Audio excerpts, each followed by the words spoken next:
सत्ता कब्जा करो और बिहार में सत्ता का कब्जा करके कि बिहार में पूरी तरह से लूट का राज हो, पुलिस का राज हो। वो सामंती रोजगार था, वो सामंती उत्पीड़न का जमाना था जिसको पीछे छोड़ते हुए बिहार आगे बढ़ा है। फिर से बिहार में इसी सामंतवाद को छोड़ दो, गाँव में सामंतवाद ले आओ, महिलाओं को घर में रोक दो, दलितों का उत्पीड़न करो, हत्या कर दो, मूठ राशि पर मार दो। ये दलित उत्पीड़न की घटना है। ये जो पूरे बिहार में मौत पूछे, ये जो हुआ मोहम्मद फिरोज के साथ, बिल्कुल इसी को बना लो। बिहार में ऐसा होता रहेगा तो बिहार को प्रयोगशाला बनाना चाहते हैं। प्रयोगशाला नफरत के लिए, दमन के लिए, उत्पीड़न के लिए, बुलंदराज के लिए। तो बिहार ने तय किया कि बिहार को वो प्रयोगशाला बनना नहीं है। बिहार हमेशा किस चीज का प्रयोगशाला रहा है? संघर्ष का, आजादी के लिए। और हमने यहाँ वो गीत गाया 1857 में, जो हमारे उस दौर के 1857 के लोग गाते थे। अजीमुल्लाह उन्होंने लिखा, हाँ मैं इसके मालिक हिंदुस्तान हमारा। ये वही गीत है जो, और आज हमारा संविधान जब खतरे में है, देश की आजादी खतरे में है। सिर्फ संविधान खतरे में नहीं है, संविधान इस आजादी के आंदोलन से निकला, वो आजादी आज खतरे में है, वो राष्ट्रीय स्वाभिमान खतरे में है। हम साथ बैठे, मोदी जी बगल में बैठे हुए हैं और ट्रंप जो मर्जी बोल जा रहे हैं भारत के बारे में, मोदी जी वहां बैठ करके गिरा रहे हैं। हमारे देश के मजदूरों को, एक जमाने में लोगों को मजदूर चाहिए था, इसी लिहाज से गिरमिटिया मजदूरों कहते थे, जहाज में भर करके ठूस करके ले जाते थे अपनी जगह में काम करने के लिए। अपराधियों की तरह भेजा गया वापस। और मोदी जी के पास इतनी भी हिम्मत नहीं है। छोटे छोटे लोगों ने कहा कि अन्याय हम बर्दाश्त नहीं करेंगे। मेक्सिको ने इनकार कर दिया, कोलंबिया ने इनकार कर दिया, और मोदी जी कहते हैं हम विश्वगुरु हैं, 56 इंच का सीना है और घुटना टेकते हैं। तो मोदी सरकार घुटना टेकेगी अमेरिका के आगे, और बिहार चुपचाप बैठ करके देखेगा? बिहार बिल्कुल नहीं देखेगा। ये कुंवर सिंह का बिहार है, ये बिहार बिल्कुल शेख तिवारी का बिहार है, 1857 का, 1942 का बिहार है, 47 का बिहार है। तो आज अमेरिका के सामने, उस समय अंग्रेजों के सामने लड़ाई करते थे, आज अमेरिका के आगे घुटने टेक रहे हैं। तो आजादी का झंडा भी सबसे पहले बिहार से बुलंद होगा।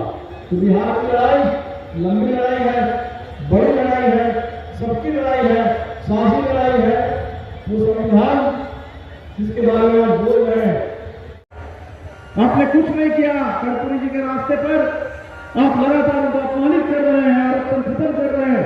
ये जो तय हुआ 65% आरक्षण में, उस 65% के आरक्षण में बाकी अगर 20 दलित को, 2 आदिवासियों को, 22 और 43% आरक्षण, जिसमें 25% पिछड़ी जातियों को और 18% अन्य पिछड़ी जातियों को।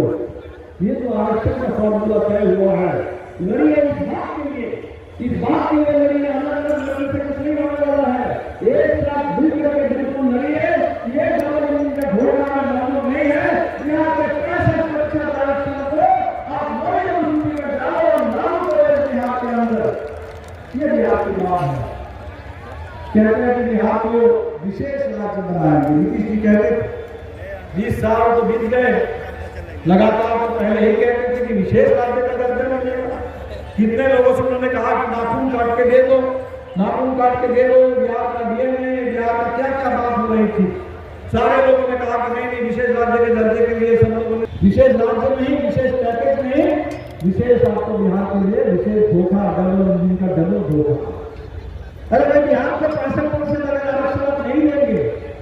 बिहार के गरीबों को जो 2-2 लाख आपने कहा है, महागरीब को, महागरीब 6,000 से कम आमदनी, उनको 2 लाख रुपए देने की आपने घोषणा की थी। 1 साल मिल गया, एक परिवार को भी 2 लाख रुपए नहीं मिले बिहार में।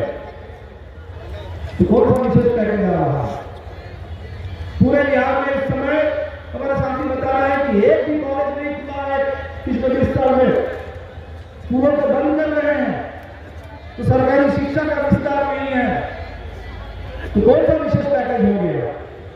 अस्पताल, अभी हमारे यहाँ सारे लोग आए हैं, आशा आंगनबाड़ी से लेकर के ग्रामीण चिकित्सक सब लोग, जिनके बल पर बिहार में स्वास्थ्य व्यवस्था चल रही है, आपने कुछ भी उनके लिए नहीं किया।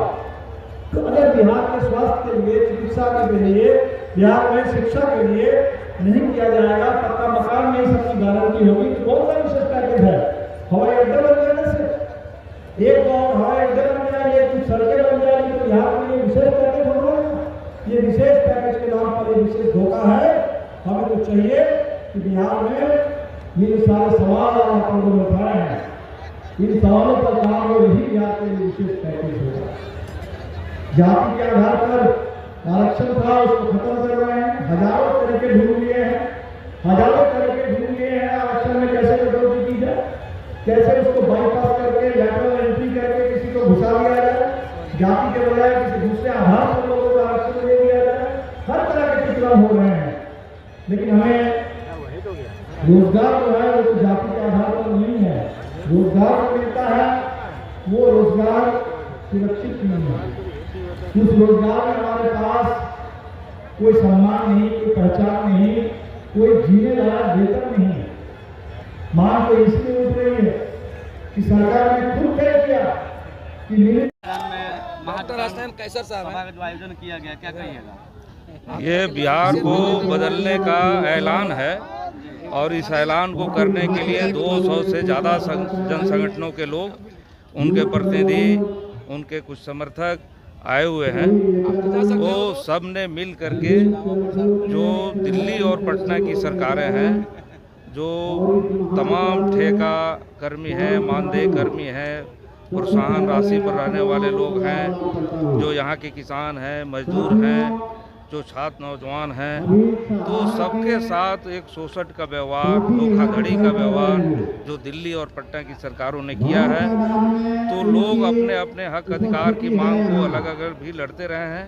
और आज एकजुट होकर के ये सभी को एहसास हुआ है कि बिहार में बिना सरकार को बदले हुए हमारी मांगें नहीं पूरी होंगी, हमारे अधिकार पूरे नहीं होंगे, इसलिए बिहार को बदलना होगा। तो ये बिहार को बदलने की साझा लड़ाई है और इसका लोग ऐलान करने के लिए इस महाजुटान में आ जुटे हैं और इसका संकल्प ले रहे हैं। क्या लगता है 2025 में जो विधानसभा चुनाव जो होने वाली आपकी सरकार अगर आती है सत्ता में, तो क्या लगता है जो बेरोजगारी चरम सीमा पे, महंगाई चरम सीमा पे है, क्या सुधार होगी? महंगाई तो एक केंद्र सरकार का विषय है, लेकिन इसमें जितनी बातें केंद्र सरकार से जुड़ी हुई है, जैसे आशा से लेके आंगनबाड़ी से लेकर के तमाम इस ढंग के जो मानदेय पर, प्रोत्साहन पर रहने वाले लोग हैं, रसोइया हैं, तो उनकी मांगें तो दिल्ली से जुड़ी हुई हैं और वो दिल्ली के आधार पर राष्ट्रीय योजनाओं के तहत है। तो ये बिहार में निश्चित ही जब सरकार बदलेगी तो केंद्र की सरकार पर भी इसका दबाव बनेगा और बिहार जब बदलेगा तो केंद्र भी बदलेगा, ये तय है। अभी केंद्र को लोगों ने, जो वहाँ उनकी सरकार है वो एक तरह से बैसाखी पर चल रही है, तो थोड़ी सी और अगर परिश्रम लोग किए होते, पूरे बिहार के लोग, तमाम जगहों के लोग, तो अभी इस सरकार से मुक्ति मिल गई होती जो दिल्ली की सरकार है। तो बिहार में जब हक अधिकार की लड़ाई तमाम तबकों की जब आगे बढ़ेगी, बिहार बदलेगा तो केंद्र भी बदल जाएगा और केंद्र बदलेगा तो बहुत सारे हक अधिकार की मांगें भी पूरी होंगी और जो राज्य सरकार के स्तर पर जो मांगे हैं वो भी पूरी होंगी। विधानसभा का सत्र चल रहा है और कल बजट भी आने वाला है, क्या कुछ कहेंगे सर? बजट जो राज्यपाल का अभिभाषण हुआ, राज्यपाल के अभिभाषण में पूरा झूठ का पुलिंदा पढ़ा गया और उसमें चाहे यहाँ मनरेगा मजदूरों को काम देने की बात हो, जो मनरेगा में कटौती की गई है इसकी कोई आलोचना इसमें नहीं हुई, बल्कि उसको उन्होंने पढ़ा। जो स्वास्थ्य संबंधी सुविधाएं हैं, जो किसानों के बाढ़ और सिंचाई से जुड़ी हुई समस्याएं हैं उसके समाधान के लिए हो, या यहाँ के छात्र नौजवानों को रोजगार देने के मामले में हो, तो ये तमाम जो मामले हैं, तो उस मामलों में जो बजट है वो एक तरह से जो अभिभाषण है, बजट का अभिभाषण जो राज्यपाल ने कल जो दिया, तो हम समझते हैं ये पूरा झूठ का पुलिंदा है और उसी आलोक में बजट भी पास होगा, वो लोग पेश करेंगे। तो हम समझते हैं कि यदि बजट इसी रूप में आता है तो हम लोग उसका पुरजोर विरोध करेंगे। जो किसानों, मजदूरों, आम जनता के पक्ष में नहीं हो, जो ठेका मानदेय प्रोत्साहन कर्मियों के पक्ष में नहीं हो, उस बजट का हम विरोध करेंगे। सर, मुख्यमंत्री नीतीश कुमार के बेटा निशांत कुमार के राजनीति में आने की बातें कही जा रही है। अब मुख्यमंत्री जी जो बातें बोल रहे हैं, तो एक तरह से बिहार को विशेष राज्य का दर्जा तो नहीं मिला, तय बात है। और जो बिहार को विशेष फंड देने की बात आई, तो उसमें कुछ हवाई अड्डे बनाने की बात हुई, जो बाद में अडानी अंबानी जैसे लोगों को दे दिया जाता है। तो और हम समझते हैं कि बिहार के जो बुनियादी सवाल हैं, शिक्षा के सवाल, स्वास्थ्य के सवाल, रोजगार के सवाल, भूमि सुधार के सवाल, बिहार में जो दाखिल खारिज से लेकर के परिमार्जन में भ्रष्टाचार है, गरीबों की कोई पक्का मकान वाली योजना है तो उसमें भी लूट चल रही है, माइक्रो फाइनेंस कंपनियों का जो पूरा कर्ज के जाल में महिलाएं फंसी हुई है, तो ये तमाम चीज़ों पर तो वो कुछ नहीं बोल रहे हैं। तो इस लिहाज से हम समझते हैं कि ये सरकार पूरी तरह से बोझ बन गई है, जो डबल इंजन की सरकार है, और इस बोझ को लोग उतार फेंकना चाहते हैं।